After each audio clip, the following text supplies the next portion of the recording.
Welcome back to our YouTube channel. તો spoken English કોર્સની આપણી એક સિરીઝ ચાલી રહી છે અને એ મુજબ આજનો આપણો 11મો લેક્ચર છે. તો આ વિડીયોમાં આપણે ટાઈપ્સ ઓફ સેન્ટેન્સ એટલે કે વાક્યના પ્રકાર વિશે જોઈશું. તો ચાલો શરૂઆત કરીએ.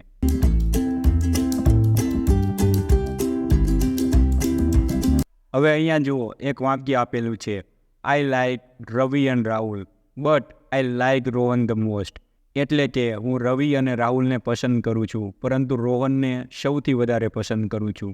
તો હવે કોઈ વ્યક્તિ મને એમ પૂછે કે આ વાક્ય કયા પ્રકારનું છે, તો હું તેમને જણાવીશ કે આ વાક્ય ક્લાસિફિકેશન 1 મુજબ અસર્ટિવ એટલે કે ડિક્લેરેટિવ સેન્ટેન્સ છે. ગુજરાતીમાં તેને આપણે વિધાન વાક્ય કહીએ છીએ. આ વાક્ય ક્લાસિફિકેશન 2 મુજબ અફર્મેટિવ સેન્ટેન્સ એટલે કે હકાર વાક્ય છે. અને આ જ વાક્ય ક્લાસિફિકેશન 3 મુજબ ટેન્સનું સેન્ટેન્સ એટલે કે કાળનું વાક્ય છે. અને આ જ વાક્ય ક્લાસિફિકેશન 4 મુજબ કમ્પાઉન્ડ સેન્ટેન્સ એટલે કે સંયુક્ત વાક્ય છે. તો આ એક જ વાક્ય છે, તો આને વિધાન વાક્ય પણ કહેવાય, હકાર વાક્ય પણ કહેવાય, કાળનું વાક્ય પણ કહેવાય અને સંયુક્ત વાક્ય પણ કહેવાય. તો હવે કદાચ તમને એમ થશે કે આ ક્લાસિફિકેશન એટલે શું? તો ક્લાસિફિકેશનનું ગુજરાતી શું થાય? તો કે વર્ગીકરણ. અને વર્ગીકરણ એટલે શું? તો કે જુદા જુદા વર્ગમાં વહેંચવું. તો અંગ્રેજી ભાષામાં આપણે બધા જ વાક્યોને 4 અલગ અલગ પ્રમાણે વર્ગીકરણ કર્યા છે. વર્ગીકરણ એટલે વર્ગમાં વહેંચવા. અને શા માટે વર્ગમાં વહેંચવામાં આવે છે? કારણ કે આપણે જ્યારે પણ વાક્ય બનાવીએ ત્યારે તે વાક્યને સરળતાથી બનાવી શકીએ તેમજ સરળતાથી ઓળખી શકીએ. એટલા માટે આપણે બધા જ વાક્યોને જુદા જુદા વર્ગમાં વહેંચવામાં આવ્યા છે. તો આ વિડીયોમાં આપણે ક્લાસિફિકેશન 1 મુજબ કેટલા પ્રકાર પડે છે અને કેવા કેવા પ્રકારના વાક્ય છે તેના વિશે જોઈશું. બીજા વિડીયોમાં આપણે આ ક્લાસિફિકેશન વિશે જોઈશું અને આ બે એડવાન્સ લેવલના છે. તો જ્યારે આપણે આવશે ત્યારે હું તમને શીખવાડીશ. તો શરૂઆત કરતાં પહેલાં આપણે થોડુંક રિવિઝન કરી લઈએ. તો મેં તમને શીખવાડ્યું હતું કે કોઈ પણ ભાષામાં કંઈ પણ કહેવા માટે અથવા તો કંઈ પણ લખવા માટે શબ્દોના સમૂહ વપરાય છે. અને શબ્દોના એવા સમૂહ કે જેમાં વાક્યનો ભાવ સ્પષ્ટ થાય અને સામેવાળી વ્યક્તિને આપણે જે પણ કંઈ કહેવા માંગતા હોય તે વ્યક્તિ તે સમજી જાય તેવા શબ્દોના સમૂહને આપણે શું કહીશું? વાક્ય કહીશું. તો વાક્ય એટલે શબ્દોના સમૂહ. અને બીજા શબ્દોમાં આપણે કહી શકીએ કે વાક્ય એ એવા શબ્દોના સમૂહ છે કે જેને કહેવાથી સાંભળવાવાળાને સંપૂર્ણ સંદેશો પહોંચી જાય. એટલે વાક્ય શું છે? તો વાક્ય એ શબ્દોના સમૂહ છે. તો અહીંયા જુઓ, એક વાક્ય આપેલું છે. તો હવે હું તમને એમ પૂછું કે શું તમે સ્કૂલે ગયા હતા? તો તમે જવાબમાં શું કહેશો? ના. તો હું તો સમજી જઈશ કે ના, તમે આજે સ્કૂલે ગયા ન હતા. આનું આખું વાક્ય શું થાય? આખું વાક્ય થશે કે ના, હું આજે સ્કૂલે ગયો ન હતો. પરંતુ તમે તો ફક્ત એક જ શબ્દ કીધો છે, છતાં પણ આખા વાક્યનો ભાવ શું છે તે હું સમજી જઈશ.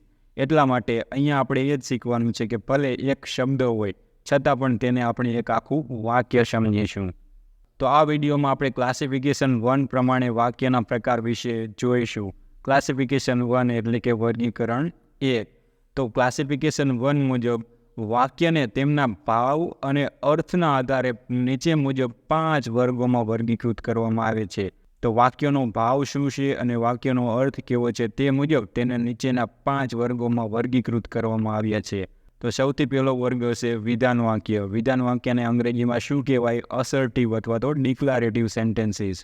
પ્રશ્નાર્થ વાક્ય. પ્રશ્નાર્થ વાક્ય એટલે કે ઇન્ટ્રોગેટિવ સેન્ટેન્સીસ. આજ્ઞાર્થ વાક્ય એટલે કે ઇમ્પેરેટિવ સેન્ટેન્સીસ. ઉદ્ગાર વાક્ય એટલે કે એક્સક્લામેટરી સેન્ટેન્સીસ. અને ઈચ્છાસૂચક વાક્ય એટલે કે ઓપ્ટેટિવ સેન્ટેન્સીસ. અપેક્ષાવાચક વાક્ય પણ આને કહેવામાં આવે છે. તો આપણે સરળતાથી સમજવા માટે અહીંયાથી શરૂઆત કરશું. સૌથી પહેલાં આપણે ઓપ્ટેટિવ સેન્ટેન્સ શીખીશું, પછી ઉદ્ગાર વાક્ય શીખીશું, પછી આપણે આજ્ઞાર્થ વાક્ય વિશે જોઈશું, પછી આપણે પ્રશ્નાર્થ વાક્ય વિશે જોઈશું અને આ ચારેય વાક્યમાંથી જેમાં સમાવેશ ન થાય એને આપણે વિધાન વાક્ય કહીશું. કેમ કે વિધાન વાક્યની વ્યાખ્યા બહુ મોટી છે. તો ચાલો આગળ જોઈએ. તો સૌપ્રથમ આપણે ઓપ્ટેટિવ સેન્ટેન્સ એટલે કે ઈચ્છાસૂચક વાક્ય વિશે જોઈશું. તો જે વાક્યમાં કોઈ વ્યક્તિ માટે કોઈ ઈચ્છા વ્યક્ત કરવામાં આવી હોય અથવા તો કોઈ અપેક્ષા રાખવામાં આવી હોય તો તેવા વાક્યને ઈચ્છાસૂચક વાક્ય કહેવામાં આવે છે. એટલે એવા વાક્ય હશે તેમાં કોઈ વ્યક્તિ માટે કાં તો કોઈ ઈચ્છા વ્યક્ત કરવામાં આવી હશે અથવા તો કોઈ અપેક્ષા રાખવામાં આવી હશે. તો તેવા વાક્યોને આપણે ઓપ્ટેટિવ સેન્ટેન્સ તરીકે ઓળખીશું. આગળ જોઈએ. તો આ વાક્ય પણ ઉદ્ગાર વાક્યનો જ એક ભાગ છે. અને આવા વાક્યને અંતે પણ ઉદ્ગાર ચિહ્ન એટલે કે એક્સક્લેમેશન માર્ક મૂકવામાં આવે છે. તો ચાલો ઉદાહરણ જોઈએ. Wish you a very happy birthday, જન્મદિવસની શુભકામના. તો જુઓ તો આ વાક્યને અંતે શું મૂકવામાં આવ્યું છે? Exclamation mark. તો તમે અંગ્રેજી વાંચતા હશો તો તમે આવા વાક્ય જોયા હશે. ગોડ બ્લેસ યુ, ભગવાન તમને આશીર્વાદ આપે. તો આ વાક્યમાં અપેક્ષા રાખવામાં આવી છે. તો આ વાક્યને અંતે પણ એક્સક્લેમેશન માર્ક હશે. આઈ વિશ આઈ વર ડોક્ટર, કાશ હું ડૉક્ટર હોત. તો આ વાક્યમાં કોઈ ઈચ્છા દર્શાવવામાં આવી છે કે હું ડૉક્ટર હોત.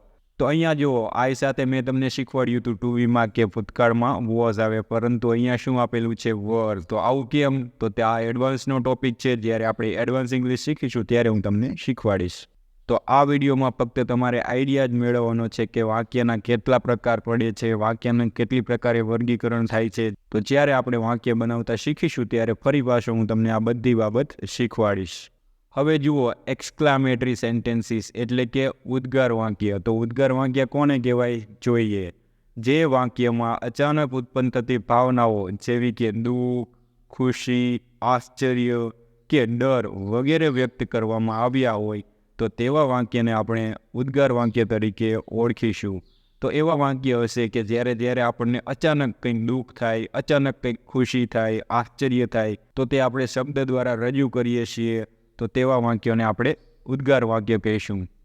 તો આ વાક્યને અંતે ઉદ્ગાર ચિહ્ન એટલે કે એક્સક્લેમેશન માર્ક મૂકવામાં આવે છે. તો આવા વાક્ય હશે તેને આપણે ઓળખીશું કેવી રીતે? તો તેને છેલ્લે એક્સક્લેમેશન માર્ક મૂકવામાં આવ્યું હશે, એટલે આપણને ખબર પડી જશે. તો ચાલો હવે આપણે થોડાક ઉદાહરણ જોઈએ. How beautiful it is. તો અહીંયા જુઓ, એક્સક્લેમેશન માર્ક મૂકવામાં આવ્યું છે ને, આનું ગુજરાતી શું થાય? આ કેટલું સુંદર છે. તો આપણને આશ્ચર્ય થાય જોઈને. રિયલી? Is it? સાચે? ખરેખર? તો આપણને કોઈક શુભ સમાચાર મળ્યા હોય, આપણને વિશ્વાસ ન થઈ રહ્યો તો ત્યારે આપણે બોલીએ રીયલી? Is it? તો જ્યારે આપણે ક્રિકેટ જોઈ રહ્યા હોય અને કંઈક સારો શોટ મારવામાં આવે ત્યારે આપણે કહીએ વોટ અ શોટ, વાવ, ખુશીથી. તો જે વાક્યમાં ઓર્ડર, આદેશ, સલાહ અથવા તો વિનંતી કરવામાં આવી હોય તો તેવા વાક્યોને આપણે આજ્ઞાર્થ વાક્ય તરીકે ઓળખીશું. તે વાક્યોને આજ્ઞાર્થ વાક્ય કહેવામાં આવે છે. અને આવા વાક્યને અંતે પણ પૂર્ણ વિરામ મૂકવામાં આવે છે, એટલે કે ફૂલ સ્ટોપ મૂકવામાં આવે છે. તો ચાલો આપણે ઉદાહરણ જોઈએ એટલે ખબર પડે. સિટ હિયર, અહીં બેસો. તો આ વાક્યમાં આદેશ આપવામાં આવ્યો છે. કમ હિયર, અહીં આવો. તો આમાં પણ આદેશ આપવામાં આવ્યો છે, ઓર્ડર આપવામાં આવ્યો છે. અને છતાં પણ ન આવે તો આપણે શું કરવું જોઈએ? વિનંતી કરવી જોઈએ. પ્લીઝ કમ હિયર, મહેરબાની કરીને અહીં આવો. ઓલવેઝ સ્લીપ ઓન ટાઈમ, હંમેશા સમયસર સૂઈ જાઓ. તો આ વાક્યમાં કોઈ સૂચના આપવામાં આવી છે. તો આ બધા વાક્ય કેવા છે? તો આ બધા વાક્ય ઇમ્પેરેટિવ એટલે કે આજ્ઞાર્થ વાક્યો છે. પ્રશ્નાર્થ વાક્ય એટલે કે ઇન્ટ્રોગેટિવ સેન્ટેન્સીસ. તો ઇન્ટ્રોગેટિવ સેન્ટેન્સીસ કોને કહેવાય? તો જોઈએ. તો જે વાક્યમાં કોઈ પ્રશ્ન પૂછવામાં આવ્યો હોય તો તેવા વાક્યને પ્રશ્નાર્થ વાક્ય કહેવામાં આવે છે. તો આ વાક્ય કેવા હશે? તેમાં કોઈ વિશે કંઈ પ્રશ્ન પૂછવામાં આવ્યો છે. અને આપણે આવા વાક્યને ઓળખીશું કેવી રીતે? તો આ વાક્યના અંતે પ્રશ્નાર્થ ચિહ્ન એટલે કે ક્વેશ્ચન માર્ક મૂકવામાં આવ્યું હશે. તો થોડાક ઉદાહરણ જોઈ લો. ડુ યુ નો મી? શું તમે મને ઓળખો છો? તો આ વાક્યને અંતે જુઓ, અહીંયા ક્વેશ્ચન માર્ક મૂકવામાં આવ્યું છે, પ્રશ્નાર્થ ચિહ્ન, એટલે આપણને ખબર પડી જશે કે આ વાક્ય પ્રશ્ન પૂછવામાં આવ્યો છે. તો હવે આપણે વિધાન વાક્ય એટલે કે અસર્ટિવ ઓર ડિક્લારેટિવ સેન્ટેન્સ વિશે જોઈશું. તો વિધાન વાક્ય કોને કહેવાય? તો આગળના ચારેય પ્રકારમાં સમાવેશ ન થતો હોય તેને વિધાન વાક્ય કહેવાય છે સિમ્પલ ભાષામાં. પરંતુ આપણે જોઈએ તો જે વાક્યમાં કોઈ વ્યક્તિ, વસ્તુ અથવા સ્થળ વિશે વર્ણન કરવામાં આવ્યું હોય અથવા તો કોઈ હકીકત જણાવી હોય તો તેવા વાક્યને આપણે વિધાન વાક્ય કહીશું. તો તેવા વાક્યને શું કહેવામાં આવે છે? વિધાન વાક્ય. આવા વાક્યોમાં કોઈ વિચાર, કોઈ તથ્ય અથવા તો કોઈ હકીકત રજૂ કરવામાં આવે છે. અને આવા વાક્યને અંતે પૂર્ણ વિરામ એટલે કે ફૂલ સ્ટોપ મૂકવામાં આવે છે. તો આગળના ચાર પ્રકારમાંથી કોઈ પણ પ્રકારનું વાક્ય ન હોય તો તે વાક્યનો શેમાં સમાવેશ થશે? વિધાન વાક્યમાં. કારણ કે વિધાન વાક્યની વ્યાખ્યા ખૂબ જ મોટી છે. તો ચાલો હવે આપણે થોડાક ઉદાહરણ જોઈ લઈએ. તો જુઓ, નિશાન ઇઝ માય ફ્રેન્ડ. તો આ વાક્યમાં ફક્ત નિશાન વિશે વર્ણન કરવામાં આવ્યું છે કે નિશાન મારો મિત્ર છે. The sun rises in the east. સૂર્ય પૂર્વ દિશામાં ઉગે છે. તો આ એક હકીકત છે. New Delhi is the capital of India. નવી દિલ્હી ભારતની રાજધાની છે. તો કોઈ સ્થળ વિશે વર્ણન કરવામાં આવ્યું છે. I like Ravi and Rahul but I like Rohan the most. તો આ વાક્યમાં રવિ, રાહુલ અને રોહન વિશે વાત કરવામાં આવી છે, જે આપણે આગળ જ જોયું હતું. તો આ વાક્ય પણ એક વિધાન વાક્ય છે.